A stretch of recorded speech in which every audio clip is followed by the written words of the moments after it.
Fala galerinha do xadrez, tudo beleza? Ó, seguimos avançando aqui no Tata Steel Masters 2023 e a gente vai ver o Magnus Carlsen jogando aqui contra o Wesley So, o gigante filipino que joga pelos Estados Unidos. Vamos lá.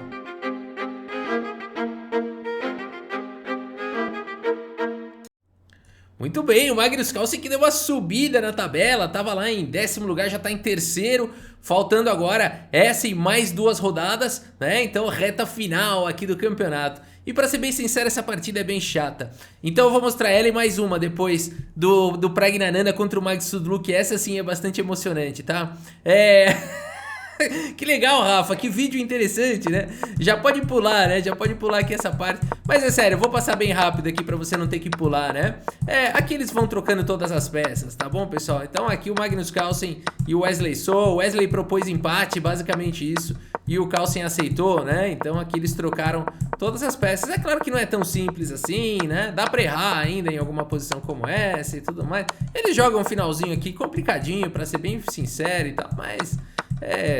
não tem jeito, né? No nível desses caras aí, Carlsen, Wesley So, difícil fazer uma besteira muito grande nesses finais. E aí aquele jeitão deles ali de empatar, né? Finge que tá lutando, sacrifica aí o cavalo e tal. Mas não é nada disso. E aqui o Stockfish, é curioso que o Stockfish dá um erro aqui, um erro grave aqui das brancas com o bispo G7, né? E aí isso dá a entender que as brancas têm algum lance melhor e na verdade não. Aqui qualquer lance empata. Isso aqui é final de table base, né? Final básico aqui. E mesmo que aqui a casa de promoção do peão é uma casa clara, mesmo que as pretas deixem tomar esse peão, o rei fica só jogando assim, ó. O rei coloca aqui o rei lá em B8, fica jogando A8 e B8. Mesmo as brancas tendo o rei, o peão e o bispo, não dá pra ganhar. Então não tem como errar aqui, né, de brancas. E aqui joga o Stockfish, fala um erro grosseiro, é nada, aqui é tudo certo, né. Aqui eles empatam aqui a partida, não tem muito o que fazer. Guardam as peças na caixa, né? E a gente tem uma precisão absurda dos dois jogadores. 95.8 aqui pro Carlsen, 95.4 pro Wesley So. Uma partida aqui onde o que eles fizeram foi trocar peça. E quando a gente vai trocando peça não tem muito o que errar, né? Apesar de que o computador dá gafes aqui, ó. Tudo errado, viu, galera? Essas gafes, essas coisas aqui. Não teve nada disso, né? O computador viajou nessa análise. Aí deu uns erros grosseiros, deu uns negócios aí que não tinham nada a ver, né? Mas agora é o seguinte, pessoal. Essa partida aqui, ela nos interessa. Praggnanandhaa contra Magnus Sudlu, se preparem para uma partida com muitas emoções. E o Praggnanandhaa abre aqui com o peão do rei, temos C5, a siciliana, cavalo em F3, D6, D4, abre a siciliana, peão toma, cavalo em F6, cavalo C3 e aqui A6 a variante Najdorf da defesa siciliana. Uma variante muito dinâmica e agressiva. H3 foi jogado pelo Pragna e 5 ataca o cavalo, volta para F3. Dama C7, o cavalo vai para H2. Gostei desse lance do Pragna, né? Eu gostei desse cavalo H2. É um lance que a gente não faria aqui, né? Vamos ver aqui no livro os lances mais jogados aqui da posição. Ó, bispo E3, A4 já tentaram para controlar B5. Bispo G5 faz bastante sentido. São lances que fazem sentido, assim, né? Mas aqui o Pragna vai pro lance do Stockfish, é o melhor lance realmente da posição. E vai para esse lance aqui, cavalo em H2. Portanto, uma novidade teórica. Olha aí, quem diria, como é bonito o xadrez, né? A turma joga Najdorf há trocentos anos. E de repente no lance 8 aqui o Praggnanandhaa me traz uma novidade teórica, esse lance aqui, cavalo H2, vamos ver o que ele preparou aí. Cavalo de bem D7, o Magnus Sudlu aqui levou 13 minutos, 15 minutos, 14, sei lá, para fazer o próximo lance, porque aqui ele realmente não estava preparado para cavalo H2, né? E vamos ver, o Pragna segue ao toque aqui com o cavalo G4, tem a vantagem do preparo. B5 foi jogado, por enquanto fazendo os lances ok, cavalo em E3, então essa foi a ideia do Praggnanandhaa, cavalo H2, cavalo G4, cavalo E3 e trazer um reforço aqui para D5, que loucura, hein? Cavalo B6 segue lutando pela casa de D5, A3, bispo em E7, bispo D3, seguiu o bispo em E6 e aqui a dama vem para a casa de F3. Por enquanto o G6 foi jogado, já controlando a casa de F5, o roque, cavalo de F em D7, o Pragna segue desenvolvendo o bispo D2 e o cavalo vem para C5. Pressiona o peão, pressiona o bispo, o Pragna recua, o bispo mantém o bispo no jogo e aqui o Magnus Sudlu coloca o rei em segurança. Até aqui tudo bem, bom desenvolvimento dos dois lados e aqui o Pragna já chega mandando bala aqui nesse lance cavalo F5, o que é isso? Vai inventando moda aqui, eu adorei esse lance aqui do Praggnanandha, né? E a ideia dele é a seguinte: se o Magsunlu tivesse capturado aqui de peão, o Pragna poderia capturar aqui, agora o bispo está atacado, né? E se ele quisesse manter, por exemplo, o bispo com o lance como o bispo C4, as brancas têm um bom ataque aqui com F6, atacando o bispo e ameaçando sequências aqui de checkmate, né? É uma posição realmente muito perigosa que o Praggnanandha colocou aqui no tabuleiro. Muito legal esse lance, a partida seguiu com bispo por F5 e depois de E por F5, D5, o Magsunlu deixa quieto como tá lá, segue avançando aqui com os peões, e aqui é o seguinte, pessoal, F6 já não funciona mais essa ideia, tem E4 vindo aí, né? E aí é muito perigoso mesmo tentar continuar. Aqui o computador dá umas maluquices, manda um bispo F4 para atacar a dama e tudo mais, mas o fato é que aqui as pretas têm contra-jogo e esse ataque não é tão promissor assim, né? Aqui dá para proteger o peão de F6, mas enfim, o jogo vai embora com chances para os dois lados. Por isso a partida seguiu com bispo em H6 aqui pelo Praggnanandha, a torre atacada vai para a casa de D8 e torre de A em D1 segue intensificando a pressão aqui no peão central. E4 foi jogado atacando a dama vai para a casa de G4 e agora o cavalo de C vai para A4. Lutas nas duas alas do tabuleiro, cavalo por A4 foi jogado, cavalo por A4, F por G6, H por G6 e aqui F4, Praggnanandha rasga um ataque aqui ameaçando F5, dama B6, cheque, o rei vai para segurança em H1 e aqui o Magsunlu ocupa a casa de F5 com o tempo sobre a dama, né? E aqui a dama em B6, lembre-se sempre disso daqui, né? Vai jogar aqui, de repente você vê uma sniper ali cruzando o tabuleiro inteiro em alta velocidade. Então cuidado, dama G3 foi jogado, cavalo por B2, a torre atacada, torre B1 pressiona o cavalo, cavalo C4 e aqui A4, o menino Pragna tira proveito aqui da cravada do peão na coluna B. Rei H7 foi jogado, bispo por C4, rei por H6, foi a escolha do Magsunlu, eliminando esse poderoso atacante aí das casas escuras, e o Praggnanandha tem o bispo atacado, volta o bispo para a casa de B3 e aqui torre de A em C8. Pequeno balanço, o Magsunlu tem um peão a mais aqui e apesar do seu rei estar aparentemente exposto,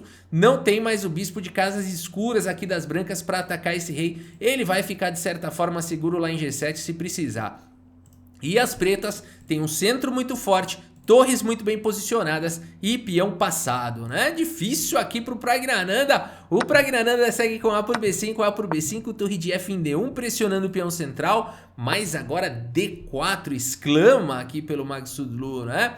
E qual que é a ideia dele? Bom, o peão aqui tá suficientemente protegido e esses peões vão avançando. Tem problemas, o Pragna segue com dama em F2, trazendo mais um ataque, mas aqui simplesmente torre C3, vem chegando o Magsunlu. Pragna segue com torre A1, dama em F6, a coisa tá ficando esquisita. Torre em A7 foi jogado, mas agora a dama passa para casa de H4, atacando a dama em defesa aqui em F2. A dama recua para casa de F1 e agora D3 consegue um progresso.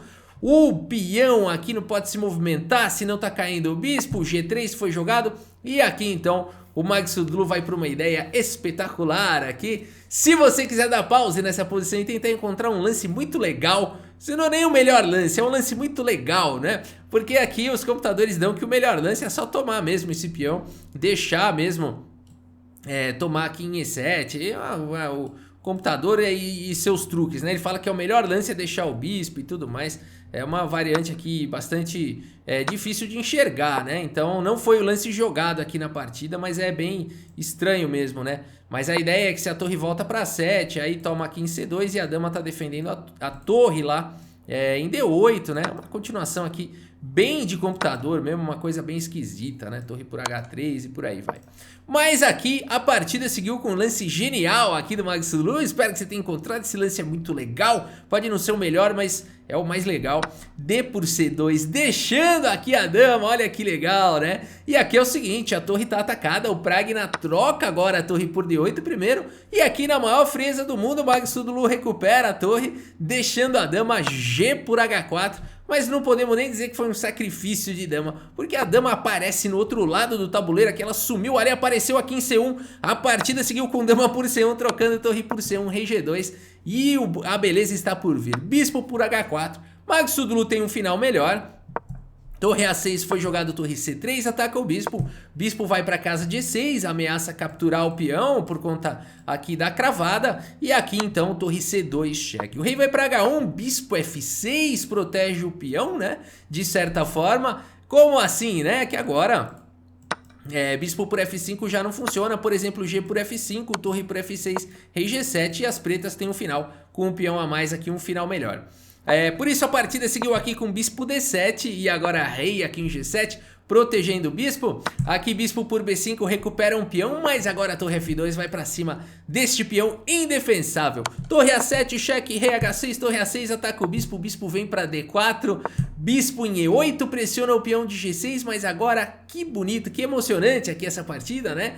E agora o Magnus Sudlu só tem um lance bom, o que fazer aqui? Ele segue com E3, no limite disparando com o peão passado, torre por G6, cheque, rei H7, e agora o rei tá em segurança, e o Praggnanandhaa tem que fazer alguma coisa em relação a esse peão, segue com torre G1, E2, dispara o peão, bispo B5, pressiona o peão, e nessa posição, meus amigos, Magnus Sudlu vai para um lance de arremate, só tem um lance bom nessa posição, somente um lance é bom. Por exemplo, se jogar aqui um lance como rei H6 não é bom, porque torre E1 vai ser jogado, e aqui o bispo tá segurando a casa de F1, não dá para dar cheque aqui nem nada disso, e aqui... De fato, as brancas conseguem equilibrar aqui, vão lutar por um empate aqui nessa posição, né? Então só tem um lance que ganha. E eu espero que você tenha encontrado um bonito lance de arremate. Olha aí que maravilha. Torre H2. E nessa posição, Praggnanandhaa abandona aqui a partida. Abandonou porque não dá mais. O Magnus Sudlu finalizou de maneira brilhante aqui, né? Rei por H2 é forçado. O rei não tem outra opção. E aí bispo por G1 tá vindo com cheque, não dá tempo de capturar o peão, né, das brancas capturarem o peão lá em E2. E aí depois de rei por G1 tá vindo a promoção aqui pra dama no final vencedor, hein. Que partida emocionante aqui entre o Pragna e o Magnus Sudlu, essa sim, né, essa sim foi bem legal. E a gente tem aqui o relatório, 86.6, 86.7 pro Magnus Sudlu, 80.1, o Pragna jogou muito bem, mas o Magnus Sudlu mandou mesmo lances brilhantes aqui. Fez uma partida mais precisa e conseguiu aí essa belíssima vitória. E aqui a classificação final, aqui faltando 2 rodadas para acabar o Tata Steel. A gente tem aqui por enquanto o Abdussa na primeira colocação com 7,5 pontos, segue na liderança o torneio inteiro, hein? Tá segurando bem aí, ele empatou com o Guiri. No entanto, o Magnus Carlsen, se tivesse vencido a partida, estaria com 7 pontos, bem na boca do gol, né? Mas com o empate aí contra o Wesley So, tá com 6,5. Vamos ver, né? O Magnus Carlsen tem essa característica de ganhar torneio, né? Então ainda faltando 2 rodadas, é bem difícil ele conseguir passar o Abdussatorov, né? Faltando apenas 2 rodadas, mas quem nasceu pra ganhar torneio, nasceu, né? O cara é campeão do mundo, é possível, né? É possível, vamos ver o que acontece. Mas o Abdussa tá brilhando demais e...